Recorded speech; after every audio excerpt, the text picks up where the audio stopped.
അത് നടപ്പിൽ വരുത്താൻ വേണ്ടി അവരുണ്ടാക്കിയ ടീമുകളാണ് ജമമുജ തബ്ലീഗ് ആൻഡ് കമ്പനി അല്ല.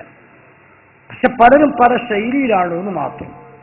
ഇത് ഞാൻ പറയുന്നതല്ല, ഇവരുടെ നാവ് കൊണ്ട് തന്നെ ആദ്യം ഞാൻ തെളിയിക്കാൻ പോണത്, പ്രമാണങ്ങൾ ആരും മോശമായി കാണരുത്. അത് പരമാവധി നമ്മളത് അംഗീകരിക്കുന്ന കൂലത്തിൽ വരണം, പ്രമാണങ്ങൾ അംഗീകരിക്കുന്ന രൂപത്തിൽ വരണം.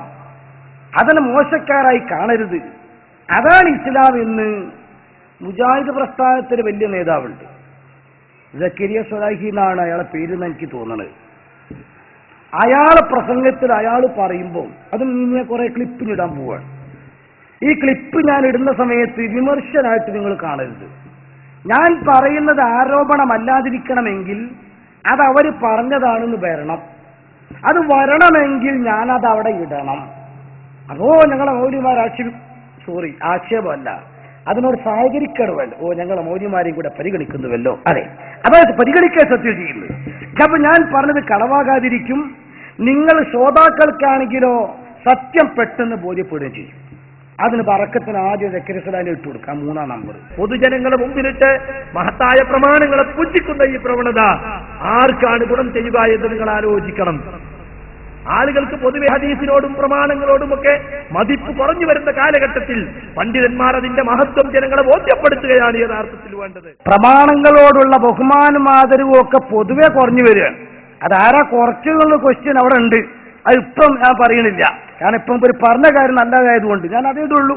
നല്ല കാര്യം ഇങ്ങനെ പറഞ്ഞത് അങ്ങ് കിട്ടിയിരുന്നു. അങ്ങനെയാണല്ലോ നമ്മൾ നല്ല കാര്യം ആര് പറഞ്ഞാലും വെള്ളം അംഗീകരിക്കുക. അപ്പൊ ആ അംഗീകാരം നിങ്ങളും കൂടെ അംഗീകരിച്ചുള്ള വിഷയം അവിടെ പൂർത്തിയാവും. അപ്പൊ അദ്ദേഹത്തിന്റെ നാവ് കൊണ്ട് പറയുന്നത് പ്രമാണങ്ങൾ അല്ലെങ്കിൽ തന്നെ ലൈഫാക്കിക്കൊണ്ടിരിക്കുന്ന കാലം ഇത്. അതൊന്ന് പിന്മാറണം, പ്രമാണങ്ങളുള്ള ബഹുമാനം നിലനിർത്തണം. അത് നമ്മൾ പുച്ഛിച്ച് തള്ളരുത്. ഉള്ള മതിപ്പും കൂടെ യാതൊരു കാരണവശാലും കളഞ്ഞു കുടിക്കരുത്. അതൊരു നല്ല കാര്യമാണ് അല്ലേ, അതൊരു വർത്താനാണ് അല്ലെ, അതൊരു എന്താ പറയുക, ഒരു പോയിന്റ്. അത് പറയേണ്ട കാര്യമാണ്. പ്രമാണങ്ങൾ നമ്മൾ പുച്ഛിച്ച് തള്ളരുത്, പ്രമാണങ്ങൾ നമ്മൾ നിസ്സാരമാക്കരുത്. അതുപോലെ തന്നെ പ്രമാണങ്ങൾക്ക് ബഹുമാനവും ആദരവും കൽപ്പിക്കണോ. ഇതാണ് അദ്ദേഹം പ്രസംഗിച്ചത്. ഇനി ഇത് മറ്റൊരു ശൈലിയിൽ ഇദ്ദേഹത്തിന്റെ ഒരു ശിഷ്യൻ പ്രസംഗിക്കുന്നുണ്ട്, സ്വലാഹി. അദ്ദേഹം പറയുന്നത് അങ്ങനെ പ്രമാണമാകണമെങ്കിൽ അതിന് ഏതാണ് പ്രമാണം എന്നറിയണ്ടേ. കുറേ ഉണ്ട്, പക്ഷെ ആ കൂട്ടത്തിൽ വിശുദ്ധ ഖുർആൻ കഴിഞ്ഞാൽ പിന്നെ ഏറ്റവും നല്ല പ്രമാണമാണ് ബുഖാരിയും മുസ്ലിമും. ഞാനൊരു വിഷയത്തിലേക്ക് വേണ്ടിയിട്ടാണ് ആവർത്തനം വരുന്നെങ്കിൽ നിങ്ങൾ ചെക്കണം. പിന്നെ അതിന് ഏറ്റവും പ്രബലമായിട്ട് വേണ്ടത് ഖുർആൻ കഴിഞ്ഞാൽ പിന്നെ ബുഖാരിയും മുസ്ലിമുമാണ്. അത് നിങ്ങൾ മുറുകെ പിടിച്ചോ, കുഴക്കൂല. ആരൊക്കെ എന്തൊക്കെ പറഞ്ഞോട്ടെ, ഒറ്റ ഒന്ന് പോലും അതിൽ തള്ളിക്കളയേണ്ടതില്ല എന്ന് പറഞ്ഞാൽ ലൈഫില്ല എന്നർത്ഥം. അത് അദ്ദേഹത്തിന്റെ ശിഷ്യൻ കൂടി പറയുമ്പോ ഗുരുവും ശിഷ്യനും ഒരേ മാർഗത്തിലാകും. എന്നിട്ട് എന്റെ പണി ഞാൻ എടുക്കും.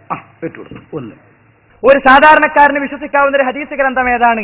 ഒന്നല്ല, രണ്ടെണ്ണം കേട്ടോളൂ. ഇമാം ബുഖാരിയുടേതും ഇമാം മുസ്ലിമിന്റേതും. ഇമാം ബുഖാരിയുടെയും ഇമാം മുസ്ലിമിന്റെയും സ്വഹീഹുകളിൽ ഒന്നുപോലും ലൈഫില്ല. ആരൊക്കെ എന്തൊക്കെ പറഞ്ഞാലും ഒരു ഹദീസ് പോലും ലൈഫുള്ളതായിട്ട് ആർക്കും കാണിക്കാൻ സാധ്യമല്ല.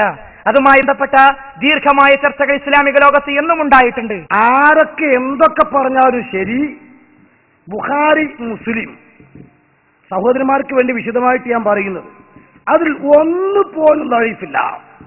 ലൈഫില്ല എന്ന് പറഞ്ഞാൽ ഒഴിവാക്കേണ്ടതില്ല. ദീർഘമായ ചർച്ച പണ്ഡിത ലോകത്ത് നടന്നു. ഇയാൾ വെറുതെ അങ്ങ് പറഞ്ഞതല്ല, ദീർഘമായ ചർച്ച പണ്ഡിത ലോകത്ത് നടന്നു. നടന്ന അടിസ്ഥാനത്തിൽ അദ്ദേഹം പറയുന്നു ഒറ്റൊന്നും തള്ളിക്കളയേണ്ടതില്ല. അങ്ങനെ അവര് ഈ തെളിവുകളെല്ലാം അംഗീകരിക്കേണ്ടതാണ് എന്ന് പറഞ്ഞപ്പോ സ്വാഭാവികമായിട്ടും നമ്മൾ ചില തെളിവുകളൊക്കെ കാണിക്കാൻ തുടങ്ങി. എന്തേ? സുന്നത്ത് ജമാഅത്തിന്റെ ആളുകൾ ചെയ്യുന്ന ഒരുപാട് കാര്യങ്ങൾ. ആ കാര്യങ്ങളിൽ ഉദാഹരണത്തിന് പറയട്ടെ, ഒന്ന് മാസപ്പിറ ഉറപ്പിക്കൽ, അതുപോലെ തന്നെ തറാവീഹ് നിസ്കരിക്കൽ, മന്ത്രിച്ച് ഊതൽ, മക്ബറയെ ബഹുമാനിക്കൽ, കുനൂത്ത് ഓതൽ, സ്ത്രീ പള്ളിയിൽ പോകേണ്ടതില്ല എന്ന് പറയൽ, കൂട്ടുപ്രാർത്ഥന നടത്തൽ, മരിച്ചടത്ത് ഓതൽ, മയ്യത്തിന് വേണ്ടി പ്രാർത്ഥിക്കൽ, മയ്യത്തിന് വേണ്ടി സദഖ കൊടുക്കൽ, അങ്ങനെ തുടങ്ങി കുറെ കാര്യങ്ങൾ തെളിവുകളെടുത്ത് നമ്മൾ പറയാൻ തുടങ്ങി. ഉദാഹരണത്തിന് പറയട്ടെ, ബഹുമാനപ്പെട്ട സലമത്ത് ബിനുൽ അക്വർ റളിയല്ലാഹു അൻഹു സ്വഹാബിയാണ്. അദ്ദേഹത്തിന്റെ ശരീരത്തിൽ യുദ്ധത്തിൽ വെട്ടേറ്റു ഖൈബറിൽ വെച്ച്. വളരെ ഡേഞ്ചറായ മുറി. ആളുകളൊക്കെ പറഞ്ഞു കേസ് ലേശം ഡേഞ്ചറാണ്. ബഹുമാനപ്പെട്ട സലമത്ത് റളിയല്ലാഹു തആല അൻഹു എന്ത് മനസ്സിലാക്കി, ഇനിയിപ്പോ ഭൗതിക ചികിത്സ കൊണ്ടൊന്നും ഇപ്പൊ ഇതിന് രക്ഷ കിട്ടൂല, കാരണം അവരൊക്കെ എഴുതി തള്ളിയ കേസാണ്. ഇനി ഒരു നല്ല സ്പിരിച്വൽ ഡോക്ടറെ കാണാം, ആത്മീയ ചികിത്സാരിയെ ഇലാ ഹളറത്തി റസൂലില്ലാഹ്. ചെറുപ്പക്കാർ മനസ്സിലാക്കണം. നേരെ ചെന്നിട്ട് പറഞ്ഞു, നബിയെ ഇഷ്ടകൈത്തു, എന്റെ കാല് ആകെ വിഷമത്തിലാണ്, ഞാൻ വളരെ വിഷമത്തിലാണുള്ളത്. അള്ളാഹുവിന്റെ ഹബീബ നബി തങ്ങൾ പറഞ്ഞു, ഇങ്ങോട്ട് നീട്ട്. കാല് നീട്ടി. ഫനഫസ ഫീഹി റസൂലുള്ളാഹി സലാസ നഫസാത്ത്. 3 ഊത്ത് ബഹുമാനപ്പെട്ട നബി തങ്ങൾ അങ്ങ് മന്ത്രിച്ചൂതിയപ്പോൾ സലമത്ത് റളിയല്ലാഹു തആല അൻഹുവിന്റെ കാല് സുഖപ്പെട്ടുപോയി. കൊല്ലങ്ങൾ ഒരുപാട് കഴിഞ്ഞ ശേഷം സലമത്തിനോട് കുട്ടികൾ ചോദിക്കുന്നു മുറിവിനെ പറ്റി. വിശദമായി പറഞ്ഞ ശേഷം സലമത്ത് പറയുന്നു, ഈ ടൈം വരെ പിന്നെ എനിക്ക് ആ മുറി ഒന്ന് റീടെസ്റ്റ് പോലും നടത്തേണ്ട ഗതി വന്നിട്ടില്ല. മണിപ്പാൽ ഹോസ്പിറ്റലിൽ നിന്ന് ബാൻഡേജ് ചുറ്റിയതോ അല്ലെങ്കിൽ ഒന്നായിട്ട് നാം അത് പിന്നെ കമ്പി തുളച്ചിട്ടതാണെങ്കിലും ഒരുപക്ഷെ 6 മാസം കഴിഞ്ഞ് പ്ലാസ്റ്റർ വെട്ടി നോക്കുമ്പോൾ ലേശർ വളവ് കാണും. പിന്നെ അത് വൈദ്യരെ കൊണ്ടൊന്ന് ഒഴിഞ്ഞ് ശരിയാക്കലാണ്, അല്ലെങ്കിൽ പിന്നെ രണ്ടാമത് പൊട്ടിച്ചിട്ട് ഏക്കലാണ്. റസൂലുള്ളാഹിന്റെ ഊത്ത് കൊണ്ട് കംപ്ലീറ്റ് സുഖമായി. അപ്പൊ മന്ത്രിക്കാം എന്നായി.